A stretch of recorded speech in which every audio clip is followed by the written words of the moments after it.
નમસ્તે વિદ્યાર્થી મિત્રો, હું છું ભાર્ગવ લાઠિયા અને સ્વાગત છે તમારું ફરી પાછું આપણી આ એજ્યુકેશનલ એક્સપર્ટ યુટ્યુબ ચેનલ ઉપર.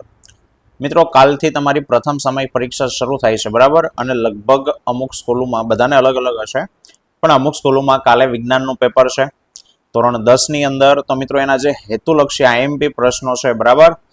તો હેતુલક્ષીનો હાહાકાર કે કાલે લગભગ આની અંદરથી હેતુલક્ષી તમારા આવી શકે, બરાબર છે? ચાલો તો ફટાફટ એના સોલ્યુશનની શરૂઆત કરીએ. ચાલો, પહેલો પ્રશ્ન છે કે ભાઈ નીચે આપેલા પૈકી કયા વિધાનો ખોટા છે? ચોપડીના સ્વાધ્યાયનો જ પ્રશ્ન છે. ખોટા એમાં લખ્યું છે કોક રિડક્શન થાય, ઓક્સિડેશન થાય. તો મિત્રો, પહેલી વાત કે ઓક્સિડેશન અને રિડક્શન હંમેશા પ્રક્રિયકોનું જ થાય, એટલે આપણો જે આન્સર છે એ આમાંથી આવે, બરાબર? પણ આપણને અહીંયા કીધું છે ખોટા છે. તો મિત્રો, પ્રક્રિયકોમાં લેડ ઓક્સાઇડ છે, કાર્બન છે, બરાબર? તો નિપજમાં કોણ છે? લેડ છે અને કાર્બન ડાયોક્સાઇડ. તો લેડનું જે થતું એ વિધાન ખોટું છે, કાર્બન ડાયોક્સાઇડનું જે થતું હોય એ વિધાન ખોટું છે. થઈ ગયો સિમ્પલ જવાબ. ઓક્સિડેશન રિડક્શન હંમેશા પ્રક્રિયકોનું થાય, અને યાદ રાખવાનું, તમને પૂછ્યું છે કે અહીંયા કયા વિધાન ખોટા છે, તો લેડ નિપજ કહેવાય, એનું કાંઈ ન થાય. ઓક્સિડેશન રિડક્શન થઈને બન્યું કહેવાય. કાર્બન ડાયોક્સાઇડ નિપજ છે એ બની કહેવાય, એનું કાંઈ થાય નહીં. તો અહીંયા કીધું છે લેડ રિડક્શન પામે, કાર્બન ડાયોક્સાઇડ ઓક્સિડેશન પામે. તો આપણા માટે પહેલું અને બીજું આ બે વાક્ય છે એ ખોટા છે. તો નીચે આપણો જવાબ શું થશે? તો નીચે આપણો જવાબ થશે એ અને બી. ક્યાં છે? પહેલું, ઓપ્શન એ. રેડોક્સ પ્રક્રિયા માટે શું સાચું છે? તો રેડોક્સ પ્રક્રિયામાં રિડક્શન કરતા પદાર્થ પોતે ઓક્સિડેશન પામે. તો એ વાક્ય સાચું છે. રિડક્શન પ્રક્રિયામાં હંમેશા કેથોડ ધ્રુવ ઉપર થાય. એનોડ અને કેથોડ હોય તો કેથોડ ઉપર, કેથોડનો વીજભાર માઇનસ, કેથોડ ઉપર રિડક્શન થાય એવું કહે છે. તો એ વિધાન ખોટું છે. એક સેકન્ડ. અને ઓક્સિડેશન કરતા પદાર્થ પોતે ઓક્સિડેશન પામે, તો એ ખોટું છે. બીજું ખોટું છે, બરાબર? તો પહેલું અને ત્રીજું આ બે, રિડક્શન કરતા પ્રક્રિયા કેથોડ ધ્રુવ ઉપર થાય. રિડક્શન પ્રક્રિયા કેથોડ ઉપર થાય, એનોડ ઉપર ઓક્સિડેશન થાય. તો પહેલું અને ત્રીજું બે વાક્ય છે એ સાચા છે. પહેલું અને ત્રીજું, ઓપ્શન બી આવશે. બોર્ડમાં પૂછાઈ ગયેલો છે, પદાર્થ એક્સ ને ગરમ કરવાથી તેમાંથી પાણી દૂર થાય છે અને તેના સ્ફટિકનો લીલો રંગ બદલાય. તો એનો અર્થ કે એક્સ નો રંગ છે એ લીલો છે. તો લીલા રંગનો પદાર્થ આપણી પાસે આમાંથી FeSO4 છે, ફેરસ સલ્ફેટ, એનો રંગ લીલો છે, યાદ રાખજો, બરાબર? અને કોપર સલ્ફેટ, એનો રંગ ભૂરો છે. તો આપણો જવાબ થશે સી. ચોથું, કયો વાયુ કથ્થાઈ રંગના ધુમાડા સ્વરૂપમાં દેખાય? તો કે નાઇટ્રોજન ડાયોક્સાઇડ, લેડ નાઇટ્રેટને ગરમ કરવાની પ્રક્રિયામાં. કોઈ એક તત્વ છે એક્સ, એને ખુલ્લી ભેજ વાળી જગ્યામાં રાખો તો એ કથ્થાઈ રંગનું થઈ જાય, બરાબર? કથ્થાઈ અને લાલાશ પડતું. અને નવું સંયોજન વાય આપે, તો એક્સ અને વાય બેયને ઓળખો. તો સાહેબ, એક્સ તરીકે આપણું લોખંડ છે અને વાય તરીકે એનો કાર્ડ છે Fe2O3, એટલે ઓપ્શન એ. 4 pH વાળા દ્રાવણ કરતા 2 pH વાળું જલીય દ્રાવણ કેટલા ગણું એસિડિક છે તે હોય? દ્રાવણ ખાલી જગ્યા હોય છે, તો 4 વાળા કરતા 2 વાળું એસિડિક હોય, એટલે આપણા માટે ઓપ્શન એસિડિક આવશે, બરાબર? કા એ આવશે અને કા સી આવશે, કારણ કે એમાં એસિડિક લખ્યું છે. બે ઓપ્શન નીકળી ગયા, બી અને સી. પણ મિત્રો, આ ટોપિક તમને કોઈ ભણાવ્યું નહીં હોય, કારણ કે જૂની ટેક્સ્ટ બુકનો છે, બરાબર? છતાં જો સવાલ આવી રીતના આવી શકે તો યાદ રાખજો, બે દ્રાવણ આપ્યા હોય ત્યારે એક દ્રાવણ બીજા દ્રાવણ કરતા કેટલા ગણું વધારે કે કેટલા ગણું ઓછું એસિડિક બેઝિક પૂછવું હોય તો એના માટે સૂત્ર છે 10 ની x ઘાત ગણું. 10 ની x ઘાત ગણું એસિડિક કે બેઝિક હોય, જ્યાં x શું લેવાનો? તો કે x લેવાનો બંનેની pH નો ડિફરન્સ, 4 અને 2. તો 4 અને 2 નો તફાવત, એટલે બાદ બાકી કેટલી થાય? 2. તો x તરીકે 2 લેવાનું, તો 10 ની 2 ઘાત એટલે કેટલું થાય? 100. તો ઓપ્શન સી, 100 ગણું વધારે એસિડિક કહેવાય. સોડિયમ કાર્બોનેટ બેઝિક ક્ષાર છે. હવે મિત્રો, સોડિયમ કાર્બોનેટ નું સૂત્ર શું છે? તો કે Na2CO3. કોની અંદરથી બન્યો હશે? તો કે બેઝ તરીકે એમાં NaOH હશે અને કાર્બોનેટ છે તો એસિડ હશે H2CO3. આ બે એસિડ અને બેઝ વચ્ચેની પ્રક્રિયાથી બન્યો હોય. હવે એમાં બેઝ એસિડ નિર્બળ છે, બેઝ પ્રબળ છે. તો જે પ્રબળ હોય એનો ગુણ આવે, બરાબર? તો બેઝ પ્રબળ અને એસિડ નિર્બળ, ઓપ્શન બી. ચાલો, 8મો છે કે ભાઈ ABCD ના દ્રાવણની pH આપી છે 1.9, 2.5, 2.1, 3. તો એસિડિકતાનો ક્રમ શું થશે? હવે ચડતો ક્રમ કે ઉતરતો ક્રમ એ ચોખવટ નથી કરી, આપણે પહેલા એક ઉતરતો ક્રમ લખીએ એસિડિકતાનો. તો આમાંથી સૌથી વધારે એસિડિક કોણ છે? એ. ચલો, એ સૌથી વધારે છે એટલે ગ્રેટર ધેન, ચાલો એની કરતા ઓછું એસિડિક કોણ કહેવાય? તો કે 2.1 વાળું, એટલે કોણ થાય? સી. એની કરતા ઓછું એસિડિક કોણ છે? ગ્રેટર ધેન, તો કે 2.5 વાળું, એટલે સી સોરી બી થશે. અને એના કરતા ઓછું છે દ્રાવણ ડી. તો એસિડિકતાનો ક્રમ આ થાય. ઓપ્શનમાં જો આપ્યું છે એ સી બી ડી આપ્યું તો છે, પણ વચ્ચે ગ્રેટર ધેન નું ચિહ્ન આવે, અહીંયા લેસ ધેન છે એટલે આ ખોટું છે. તો સાહેબ બીજો ઓપ્શન છે નહીં, તો આને ઉલટાવીને લખો તો ઉલટાવીને થાય D less than B less than C less than A. તો આવું કયું છે? Option C. રેડી? ચાલો, NH3 કયા પ્રકારનો બેઝ છે? કયા પ્રકારનો પદાર્થ છે? તો કે નિર્બળ બેઝ છે. યાદ રાખજો, એમોનિયા નિર્બળ બેઝ. નીચેના પૈકી કઈ જોડ વિસ્થાપન પ્રક્રિયા આપે? તો કે સિલ્વર નાઇટ્રેટના દ્રાવણમાં કોપર નાખો તો વિસ્થાપન પ્રક્રિયા થાય. AgNO3 પ્લસ કોપર, એમાં કોપર વધુ સક્રિય ધાતુ, તો કોપર સિલ્વર નાઇટ્રેટના દ્રાવણમાંથી સિલ્વરનું વિસ્થાપન કરશે અને બનાવશે કોપર નાઇટ્રેટ, CuNO3 ટ્વાઇસ, અને ચાંદી છૂટું પડે, Ag છૂટું પડે. તો ઓપ્શન ડી. ખાદ્ય પદાર્થના ડબ્બા ઉપર ટીનનું સ્તર લાગે નહીં કે ઝિંકનું, કેમ? તો 2 માર્ક્સનું કારણ પૂછી દે કે ખાદ્ય પદાર્થના જે ડબ્બા છે એમાં ખોરાક ભરવાનો છે. ખોરાક ભર્યો છે તો એ ડબ્બાની જે ધાતુ છે એની ખોરાક અરે પ્રક્રિયા ન કરવી જોઈએ, તો પડ એવી ધાતુનું લગાડવાનું જે ઓછી સક્રિય હોય. તો અહીંયા ટીનનું સ્તર લાગે છે નહીં કે ઝિંકનું, તો એનું કારણ છે ઝિંક એ ટીન કરતા વધુ સક્રિય છે. Option C. હેતુલક્ષી માટે આઈએમપી મિત્રો, 22 કેરેટ સોનું એટલે શું? તો કે 22 જેટલા કેરેટ કીધું હોય ને એટલા ભાગ એમાં સોનું હોય. એનો જવાબ થઈ ગયો. 22 કેરેટ એટલે 22 ભાગ સોનું, અને 24 થતા જેટલા વધે એટલું ભાગ એની અંદર, એટલે 2 ભાગ ચાંદી અથવા તો કોપર આપેલું હોય. અથવા આમાંથી 2 કોમન કાઢો તો એવું લખી શકાય કે સાહેબ 11 ભાગ સોનું અને 1 ભાગ ચાંદી અથવા કોપર, તોય એને 22 કેરેટ કહેવાય. આવી રીતના તમે મને જવાબ આપો 20 કેરેટ સોનું એટલે શું થાય? નીચે કોમેન્ટ કરજો, બરાબર? ચલો, બેડમિન્ટનની રમતમાં સાનિયા નેહવાલ એ બ્રોન્ઝ મેડલ જીતે છે, તો એ કઈ મિશ્ર ધાતુનો છે? કઈ ધાતુનો બન્યો છે? તો કે બ્રોન્ઝ. બ્રોન્ઝ એટલે કાંસુ થાય. તો કાંસુ કોની મિશ્ર ધાતુ છે? તો કે લેડ અને ટીનની મિશ્ર, સોરી કોપર અને ટીનની મિશ્ર ધાતુ છે. Cu અને Sn આવશે. Cu અને ઝિંકની મિશ્ર ધાતુ પિત્તળ કહેવાય. પિત્તળને કહેવાય કાંસુ. પિત્તળ શું થશે? કાંસુ થશે. સોરી, પિત્તળ એટલે અંગ્રેજીમાં થશે બ્રાસ. આપણને અહીંયા જે પૂછ્યું છે એ બ્રોન્ઝ પૂછ્યું છે, બરાબર? કાંસુ નહીં, સોરી, બ્રોન્ઝ એટલે કાંસુ થાય. અહીંયા લખ્યું, તમને આપ્યું મેં, બ્રોન્ઝ એટલે કાંસુ અને પિત્તળ એટલે બ્રાસ થશે. આપણો જવાબ આવશે બી, Cu અને Sn. 14. એક્વારિજિયામાં સાંદ્ર હાઇડ્રોક્લોરિક એસિડ અને સાંદ્ર નાઇટ્રિક એસિડનું પ્રમાણ? તો કે હાઇડ્રોક્લોરિક એસિડ 3 અને નાઇટ્રિક એસિડ ઓછો એટલે 3:1. રેડી? હાઇડ્રોક્લોરિક એસિડ પહેલા લખેલું હોય તો પહેલા એનું પ્રમાણ, પછી સાંદ્ર નાઇટ્રિક એસિડ, પ્રમાણ થશે 3:1. 15મો, સ્વયંપોષી માટે ખાલી જગ્યા આવશ્યક છે, તો સાહેબ આપેલા તમામ. 16મો, પ્રવાહી નાઇટ્રોજન ઉત્સર્ગ ઘટકના નિકાલની કૃત્રિમ પદ્ધતિ ખાલી જગ્યા છે. તો મિત્રો કૃત્રિમ પદ્ધતિ ડાયાલિસિસ. સજીવોને મારી નાખ્યા વગર તેમાંથી પોષણ પ્રાપ્ત કરતા સજીવો કયા કહેવાય? તો કે સાહેબ પરોપજીવી કહેવાય, અને આપેલા તમામ પરોપજીવી છે. મનુષ્યના હૃદયમાં રુધિર પરિવહનનો સાચો ક્રમ જણાવો. તો મિત્રો ઓપ્શનમાં જોવાની જરૂર નથી, પહેલા આપણી રફ આકૃતિ શીખવાડતી વખતે કીધેલું છે આ પ્રમાણે હૃદયના 4 ખાના પાડો. આ ભાગ ડાબુ કર્ણક, નીચેનો ડાબુ ક્ષેપક. આ ભાગ જમણું કર્ણક, નીચેનો જમણું ક્ષેપક છે. ઉપર અહીંયા ફેફસા દોરો, નીચે અંગ દોરો. આ ફેફસા, આ અંગ, અહીંયાથી આ ક્રમ છે. આવી રીતે તો રુધિર આવે પહેલા ફુફુસીય શિરા મારફતે ડાબુ કર્ણક, તો ચલો ડાબુ કર્ણક, ડાબા કર્ણક એથી ડાબુ ક્ષેપક, ડાબુ કર્ણક લખ્યું એની પછી ડાબુ ક્ષેપક હોવું જોવે, તો ક્યાં છે? તો કે સાહેબ નથી, આવશે હમણાં. ડાબા કર્ણક એથી ડાબુ ક્ષેપક, ડાબા ક્ષેપક એથી અંગ. ચલો તો ડાબુ ક્ષેપક આવ્યું બીજા ઓપ્શનમાં, ડાબા ક્ષેપક પછી અંગ.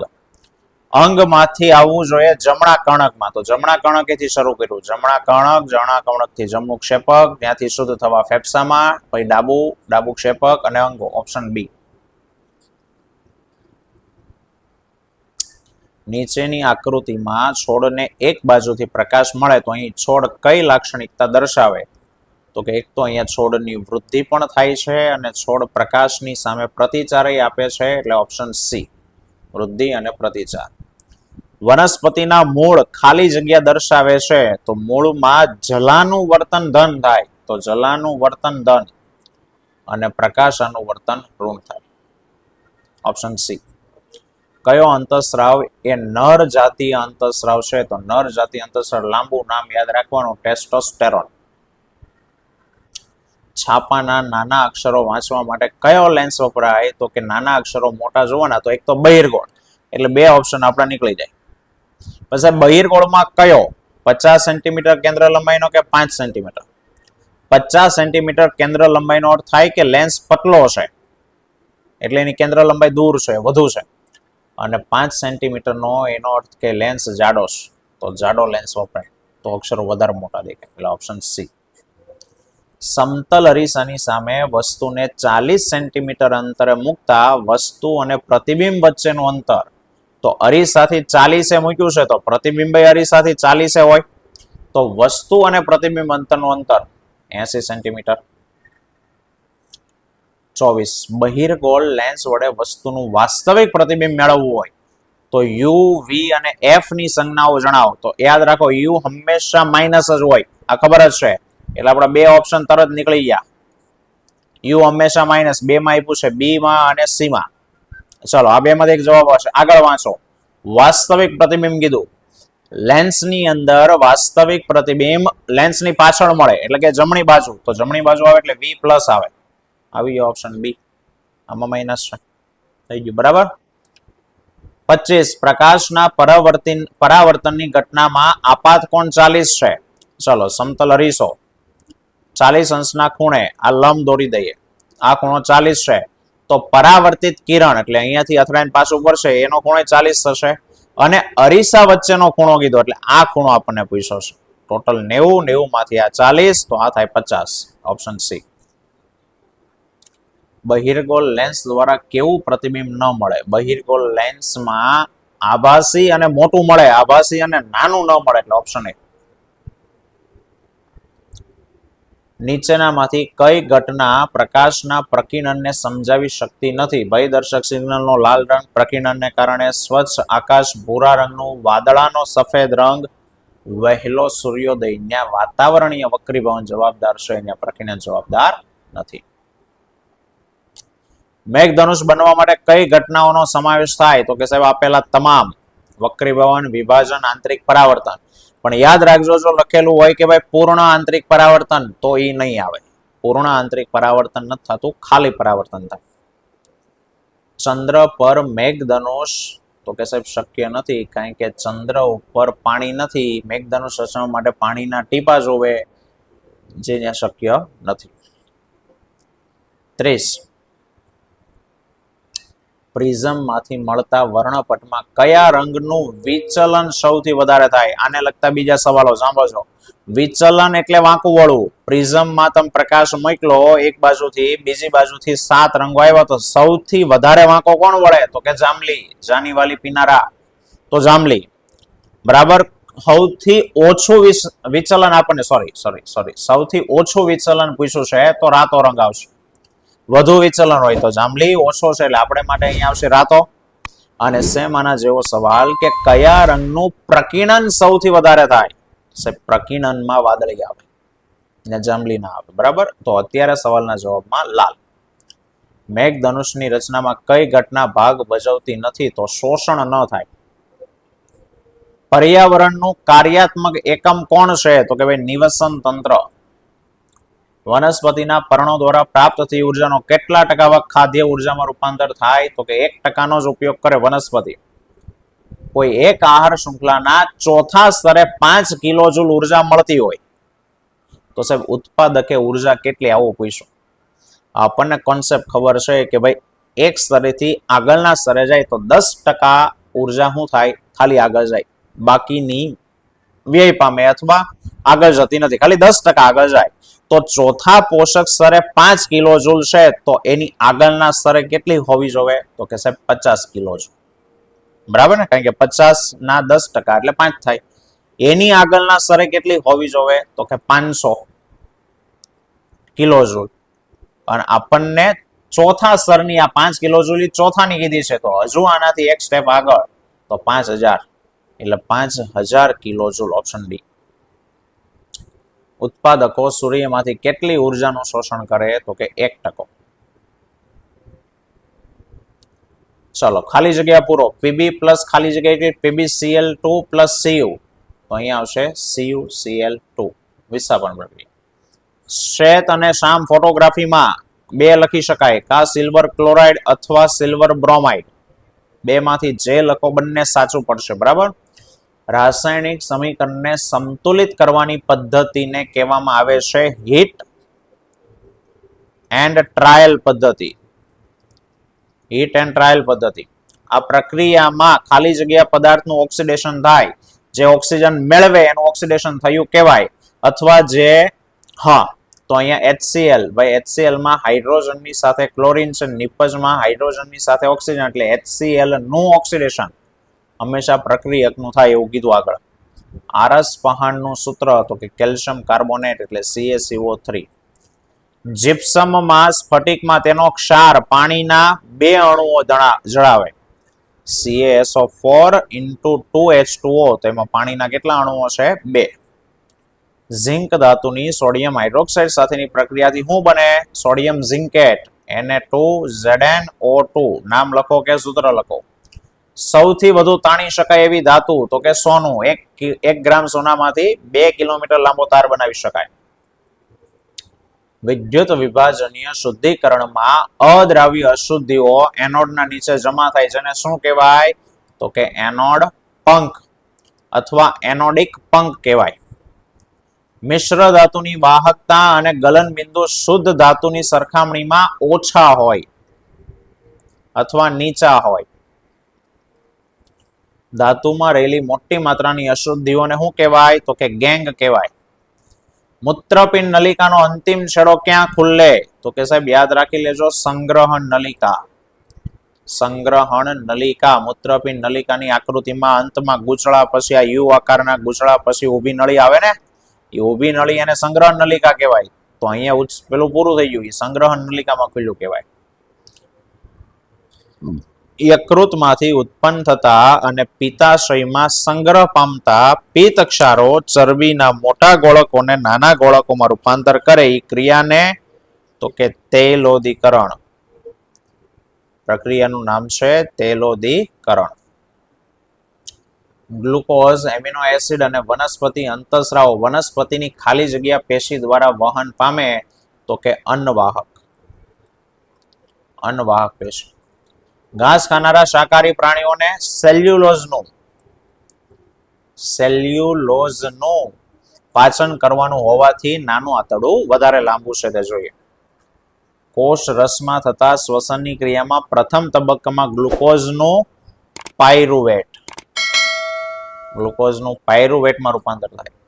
રુધિરમાં શર્કરાની માત્રાનું નિયમન કોણ કરે? તો કે રુધિરમાં શર્કરાનું નિયમન કરે ઇન્સ્યુલિન.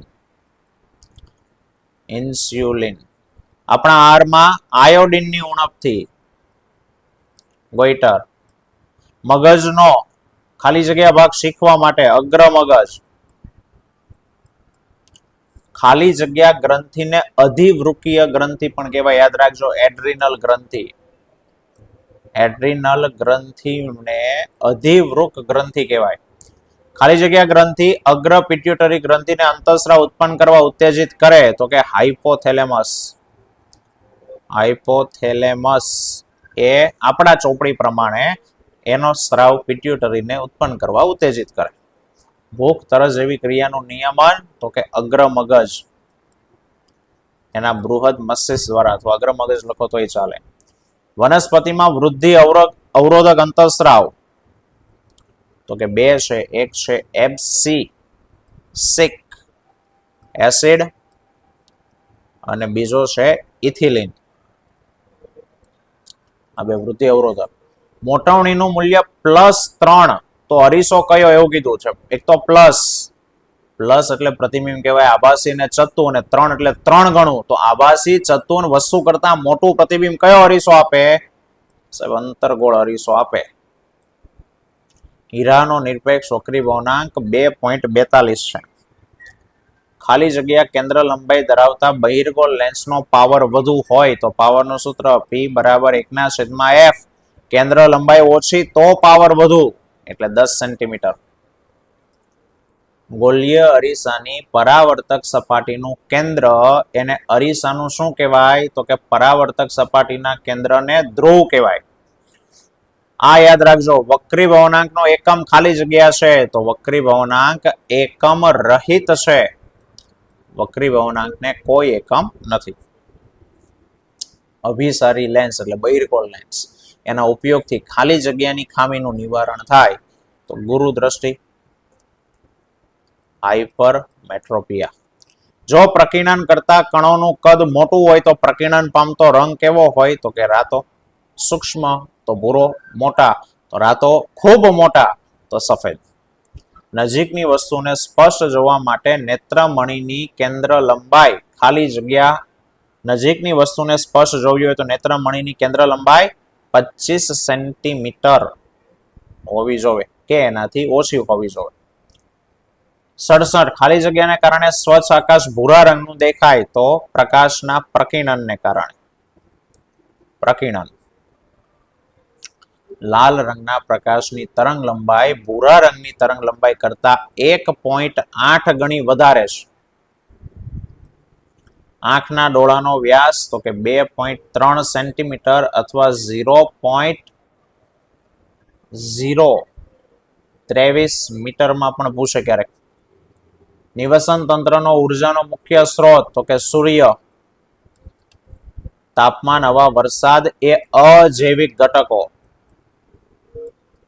બેક્ટેરિયા અને ફૂગ ખાલી જગ્યા છે તો કે વિઘટકો. લગભગ પ્રાપ્ય ઉર્જાના 10% ઉર્જા આહાર શૃંખલાના એક સ્તરેથી બીજા સ્તરે વહન પામે. CFC અથવા બહુવચનનો S, CFCs નો ઉપયોગ રેફ્રિજરેટર અને અગ્નિશામકમાં થાય છે. નિવસન તંત્રમાં સૌર ઉર્જાનું પ્રવેશ દ્વાર કોને કહેવાય? તો કે ઉત્પાદકોને કહેવાય. રેડી? ચલો, ખરા ખોટા છે. રેડોક્સ પ્રક્રિયામાં રિડક્શન થાય છે પરંતુ ઓક્સિડેશન થતું નથી તો ખોટું. રેડોક્સ હોય એમાં ઓક્સિડેશન રિડક્શન બંને સાથે થાય. બટાટાની ચિપ્સ બનાવવાળા ચિપ્સનું રિડક્શન થતું અટકાવવા માટે બેગમાં નાઇટ્રોજન જેવા નિષ્ક્રિય વાયુનો ઉપયોગ કરે તો વાક્ય વાંચતા આપણને એમ લાગે આ સાહેબ સાચું, પણ જો વાક્યમાં ખોટું છે. ચિપ્સનું રિડક્શન થતું અટકાવવા નહીં, ઓક્સિડેશન થતું અટકાવવા આવે એટલે ખોટું. હંમેશા યાદ રાખજો, સવાલને હરખો આખો વાંચજો. તમને એવું જ લાગશે આ વાક્ય સાચું છે, કાંઈક નાનો અમથું ચેન્જીસ કરી નાખ્યું હોય એમાં. કંકાલ રાસાયણિક સમીકરણ એ સંતુલિત રાસાયણિક સમીકરણ છે તો ખોટું. કંકાલ એટલે અસંતુલિત કહેવાય. ફેરિક ઓક્સાઇડ Fe2O3 ખરું છે. વરસાદના પાણીની pH 5.6 થી ઓછી હોય તો એને એસિડ વર્ષા કહેવાય. ખરું.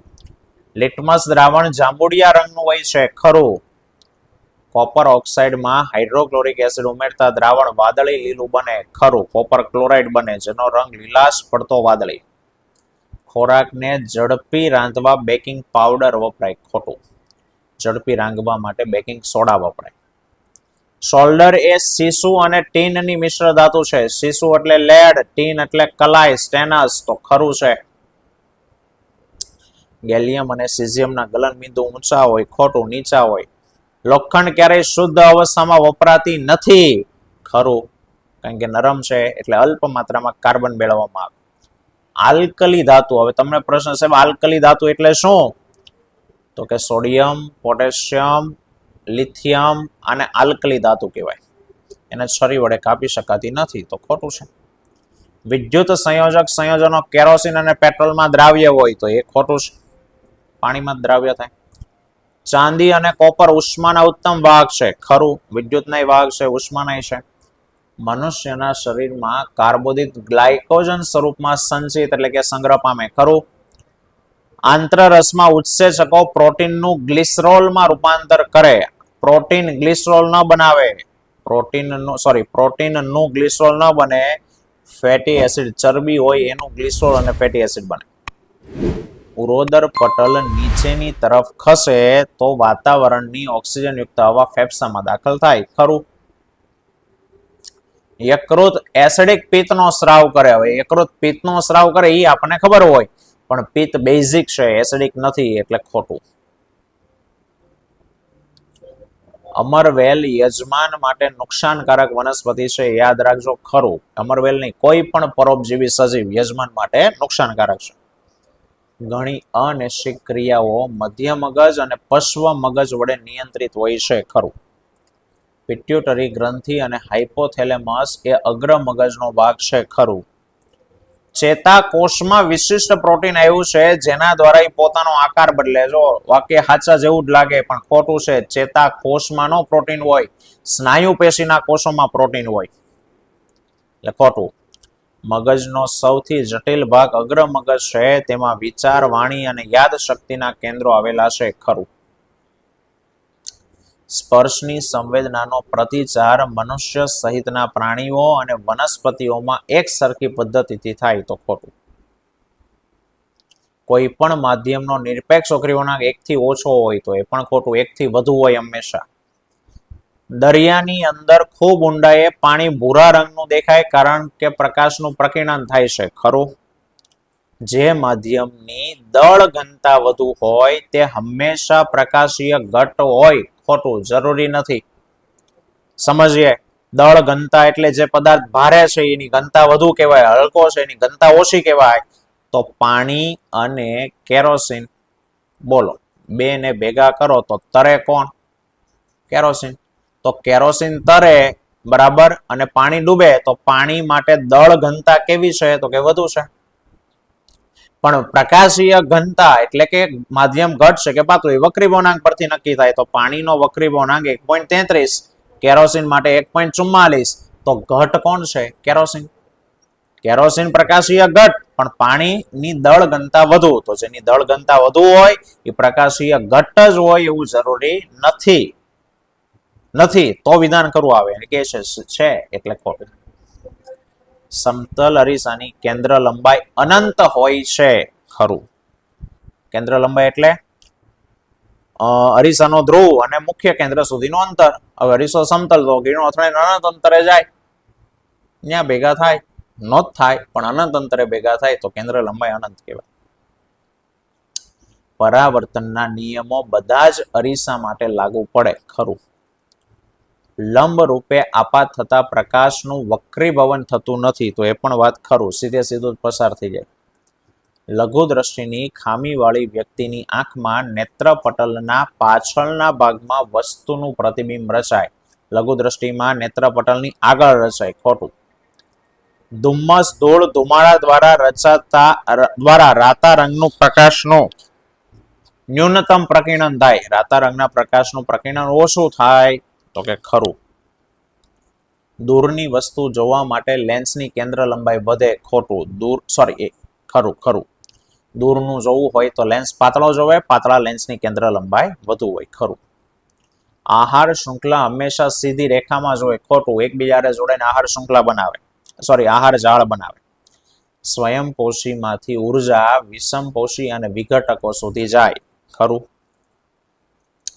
નિવસન તંત્રમાં ઉપરના પોષક સ્તરો તરફ જતા પ્રાપ્ત શક્તિનું પ્રમાણ ઘટે, ખરું. ઉર્જાનો વ્યય થાય. ચાલો, એક વાક્યમાં રાસાયણિક પદાર્થોમાં બંધનું તૂટવું અને બંધનું નિર્માણ એને શું કહેવાય? તો કે રાસાયણિક પ્રક્રિયા થઈ કહેવાય, અથવા તો રાસાયણિક ફેરફાર થયો કહેવાય. ચાંદીની વસ્તુને હવામાં ખુલ્લી રાખતા તેના ઉપર કેનું પડ બને? તો કે સિલ્વર સલ્ફાઇડ Ag2S નું કાળા રંગનું પડ બને. લોખંડનો કાટ આગળ આવ્યો તો આપણે આપ્યું સૂત્ર Fe2O3. લેડ નાઇટ્રેટને ગરમ કરતા ઉત્પન્ન થતા નાઇટ્રોજન ડાયોક્સાઇડનો રંગ કેવો હોય? તો કે કથ્થાઈ. યાદ રાખજો, NO2 કથ્થાઈ રંગનો વાયુ છે, NO2. મિત્રો, આગળ જોતા પહેલા પ્લીઝ આ કરવા માટે ખૂબ વધારે મહેનતની જરૂર છે, બરાબર છે? તો તમે પ્લીઝ વિડીયોને લાઈક કરો અને તમારા અન્ય ધોરણ 10ના વિદ્યાર્થી મિત્રો સુધી શેર કરો, બરાબર? ચાલો, 116. દાંતના બહારનું આવરણ શેનું બનેલું છે? તો કે દાંતનું બહારનું આવરણ બનેલું છે calcium phosphate CA3PO4 twice. Baking powder એ કયા પદાર્થનું મિશ્રણ છે? તો બેકિંગ પાવડર બેકિંગ સોડા અને મંદ ટાર્ટરિક એસિડ. મંદ ટાર્ટરિક એસિડ આ બેનું મિશ્રણ એ બેકિંગ પાવડર. લીંબુનો રસ, રુધિર અને NaOH ની pH ને ચડતા ક્રમમાં ગોઠવો. તો યાદ રાખો, લીંબુના રસની pH 2.2 ચોપડીમાં આપી છે, રુધિરની pH આપી છે 7.4 અને NaOH ની 14. તો ચડતો ક્રમ, તો પહેલા NaOH આવે, પછી આવે રુધિર અને પછી આવે લીંબુનો રસ. સોડા એસ કોને કહેવાય? સામાન્ય નામ છે સોડિયમ કાર્બોનેટ, Na2CO3. એને સોડા એસ કહેવામાં આવે. ધાતુ M એના વિદ્યુત વિભાજનીય શુદ્ધિકરણમાં એનોડ, કેથોડ અને દ્રાવણ તરીકે તમે શું લેશો? તો યાદ રાખજો, એનોડ તરીકે અશુદ્ધ M નો સળિયો, ધાતુ M કીધી છે, તો એનોડ તરીકે અશુદ્ધ M, કેથોડ તરીકે શુદ્ધ M ની પાતળી પટ્ટી અને M ના ક્ષારનું દ્રાવણ, વિદ્યુત વિભાજ્ય દ્રાવણ તરીકે લેશું. બ્રોન્ઝ કાંસુ આગળ આવ્યો, કોપર અને ટીનની મિશ્ર ધાતુ. એક્વા રિજિયા શું છે? તેમાં કઈ ધાતુઓ ઓગળી શકે? તો એક્વા રિજિયા એટલે કે સાંદ્ર હાઇડ્રોક્લોરિક એસિડ અને સાંદ્ર નાઇટ્રિક એસિડનું 3:1 પ્રમાણનું મિશ્રણ, જેમાં સોનું અને પ્લેટિનમ જેવી ધાતુઓ પણ તેમાં ઓગળી શકે. મર્ક્યુરી ધરાવતી મિશ્ર ધાતુનું નામ આપો. તો મર્ક્યુરી ધરાવતી એને સરસ અથવા એમાલ્ગમ તરીકે ઓળખાય. પાચક ઉત્સેચકોનું કાર્ય શું છે? પાચક ઉત્સેચકો ખોરાકમાં રહેલા જટિલ પદાર્થોનું સરળ પદાર્થોમાં શોષી શકાય એવા સરળ પદાર્થોમાં રૂપાંતર કરે. પ્રાણી સંપોષણ, હવે સાહેબ ઈ હું વિષમપોષી પોષણમાં તમે એવું ભણ્યા કે કેટલાક સજીવો પહેલા ખોરાકની બહાર વિઘટન શરીરની બહાર વિઘટન કરી નાખે, પછી ખાય, એ મૃતોપજીવી ફૂગ. પછી ભણ્યા કે કેટલાક સજીવો પહેલા ખોરાક ખાય અને પછી ગ્રહણ કરે, એ બધા પ્રાણી સમ કહેવાય. તો કૂતરો, બિલાડી, વાઘ, સિંહ, ચિત્તો, મનુષ્ય, અમીબાઈ બધા પહેલા ખાય અને પછી, એટલે પ્રાણી સમમાં આ બધા. ચલો, એક આકૃતિ આપી છે, એમાં ખાલી જગ્યાની પૂર્તિ કરવાની. ભૂમિ જળ એનું શોષણ થાય મૂળ દ્વારા શોષાય અને જલવાહક પેશી દ્વારા જળ સ્તંભનું નિર્માણ થાય. દિવસે પાણીને લઈ જવા માટે મુખ્ય પ્રેરક બળ, તો કે દિવસ દરમિયાન બાષ્પોત્સર્જન, દિવસે વનસ્પતિ બાષ્પોત્સર્જન કરે. અને રાત્રિ દરમિયાન મુખ્ય જવાબદાર બળ, તો કે મૂળ દાબ. રુધિરનું દબાણ માપવાનું સાધન, તો કે મેનોમીટર. રુધિરનું સામાન્ય દબાણ, તો low blood pressure 80 mm Hg અને high BP 120 mm Hg. Low BP એને શિથિલન દબાણ કહેવાય અને 120 વાળો હાઈ બીપી એને સંકોચન દાબ કહેવાય. મસ્તક એ મગજનું રક્ષણ કરે, તો આ ડબલ જેમ નો અર્થ થાય તો કરોડસ્તંભ કરોડરજ્જુનું રક્ષણ કરે. PNS નું પૂરું નામ peripheral nervous system. Peripheral nervous system. ચલો, આકૃતિમાં A અને B ચેતાતંતુના નામ આપવાના છે. ઉર્જા ગ્રાહી અંગથી સંવેદી ચેતા, એને કહેવાશે સંવેદી ચેતા. અને અહીંથી જવાબ જાય એટલે બીને કહેવાશે ચાલક ચેતા. મને ઓળખો, હું શારીરિક હલનચલન જેવા કે નાચવું, ચાલવું, સાયકલ ચલાવીનું નિયમન કરું છું. તો અનુ મસ્તિષ્ક.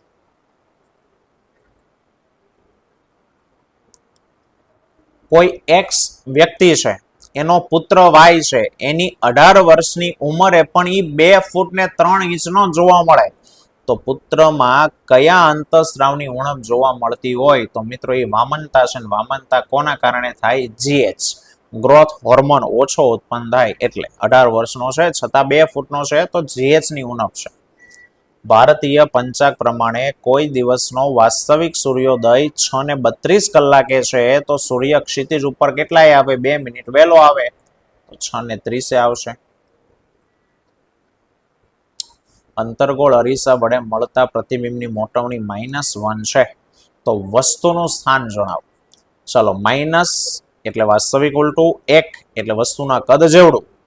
તો વાસ્તવિક ઉલટું વસ્તુના કદ જેવડું પ્રતિબિંબ ત્યારે મળે જ્યારે વસ્તુને સી ઉપર મૂકો. સી ઉપર હોય તો પ્રતિબિંબ સી ઉપર આવે, વાસ્તવિક આવે, ઉલટું આવે, વસ્તુના કદ જેવડું આવે, તો વસ્તુનું સ્થાન વક્રતા કેન્દ્ર સી પર. આપણે વસ્તુને ક્યારે જોઈ શકીએ? તો કે સૂર્યનો પ્રકાશ વસ્તુની સપાટી પર પડે, સપાટી સાથે અથડાય અને જ્યારે આપણી આંખમાં પ્રવેશે ત્યારે આપણે વસ્તુને જોઈ શકીએ. એટલે ઇન શોર્ટ, પ્રકાશનું પરાવર્તન થાય તો આપણે વસ્તુ જોઈ શકીએ. હીરાનો વક્રી વળાંક 2.42 છે, એનો અર્થ શું થાય?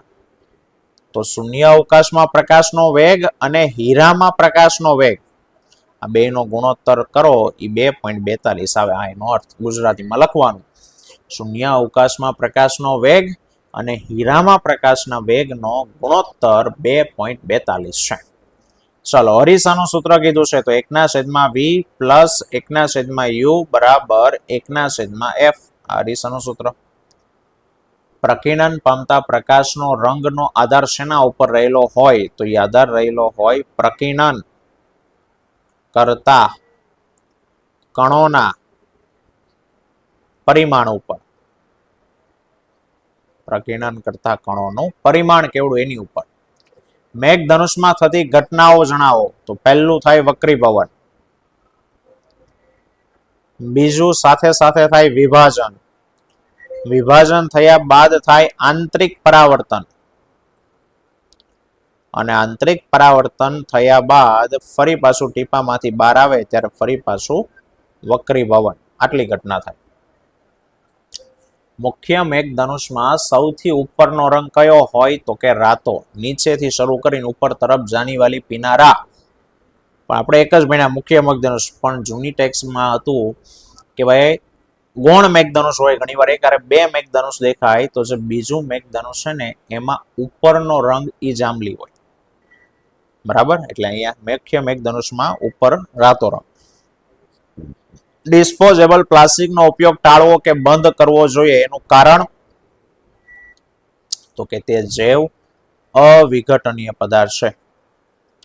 તે જૈવ અવિઘટનીય પદાર્થ છે.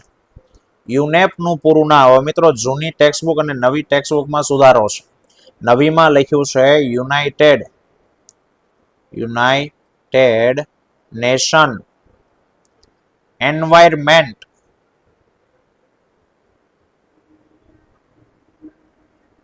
પ્રોગ્રામ. જૂની ચોપડીમાં લખ્યું છે એન્વાયરમેન્ટલ, મેન્ટલ નથી. બરાબર, એન્વાયરમેન્ટ લખવાનું. યુનાઇટેડ નેશન એન્વાયરમેન્ટ પ્રોગ્રામ, સંયુક્ત રાષ્ટ્ર પર્યાવરણ કાર્યક્રમ. ચાલો, નીચેની આકૃતિને જુઓ અને એમાં પૂછ્યું છે આકૃતિ પરથી દ્વિતીય અને તૃતીય પોષક સ્તરે કેટલી ઉર્જા મળી કહેવાનું છે. આ પહેલું સ્તર, આ બીજું સ્તર, આ ત્રીજું, આ બેને કેટલી ઉર્જા મળે? તો અહીંયા એવું બતાવે છે કે ભાઈ સૂર્યમાંથી 100 જૂલ ઉર્જા આવી, તો વનસ્પતિ એનો 1% જ ઉપયોગ કરે, તો 100 ના 1% એટલે પ્રથમ પોષક સ્તર વનસ્પતિને કેટલી ઉર્જા મળશે? તો કે વનસ્પતિને મળશે ખાલી 1%. હવે ત્યાંથી બીજા સ્તરે કેટલી થાય? તો કે 10% જાય, તો 1 ના 10% એટલે કેટલું કહેવાય? તો 0.1%. સોરી, એટલે આપણે જૂલ. તો 1 જૂલ, અહીંયા 1% નહીં, અહીંયા 1 જૂલ અહીંયા 0.1 જૂલ એટલે દ્વિતીય પોષક સ્તર હરણને 0.1 જૂલ મળશે અને એના 10% આગળ એટલે સિંહને મળશે 0.01 જૂલ. ચલો અને હવે જોડકા છે ઓક્સિન. તો ઓક્સિનને કારણે પ્રકાશ અનુવર્તન થાય અને ઝિબ્રેલિનને કારણે તો કે પ્રકાંડની વૃદ્ધિ થાય. ઝિબ્રેલિનને કારણે પ્રકાંડની વૃદ્ધિ થાય. થાઇરોક્સિનનું કાર્ય છે શરીરમાં ચયાપચયનું નિયમન કરવાનું અને ટેસ્ટોસ્ટેરોન તો નરમાં આવે નર ગુણજાતીય લક્ષણો. પ્રકાશનું વિભાજન થવાને કારણે મેઘધનુષ દેખાય અને પ્રકાશનું પરાવર્તનને કારણે પ્રકાશના કિરણનો એક સેકન્ડ પ્રકાશના કિરણના માર્ગનો ફેલાવો આકાશ ભૂરું દેખાવું. મિત્રો સવાલમાં કંઈક ભૂલ છે તો અહીંયા પરાવર્તન નહીં પ્રકીર્ણન આવે તો પ્રકીર્ણન આવે તો આકાશ ભૂરા રંગનો જવાબ છે તે આવે. બરાબર, પરાવર્તનમાં આ માર્ગનો ફેલાવો ના થાય. પ્રકાશનું પ્રકીર્ણન તો આકાશ ભૂરા રંગનું, પ્રકાશનું કિરણ ફેલાય એ ટિન્ડલ અસર કહેવાય. પ્રથમ પોષક સ્તર કોણ બનાવે તો કે લીલી વનસ્પતિ અને દ્વિતીય પોષક સ્તરે આવે તૃણાહારી એટલે તીડ. ચાલો મિત્રો, તો એટલા આ કંઈક લગભગ હેતુલક્ષીઓ હતા, જોડકાઓ અને બધું થઈ. બરાબર, ખૂબ અગત્યના હેતુલક્ષીઓ હતા. તો મિત્રો આવતા વિડીયોમાં ફરી પાછા આપણે મળીશું. ત્યાં સુધી જય હિન્દ, જય ભારત. અને આ વિડીયોને તમારા ધોરણ 10 ના બીજા મિત્રો સુધી શેર કરો. બરાબર, અને વિડીયો લાઈક કરો, શેર કરો અને નીચે કમેન્ટ કરો.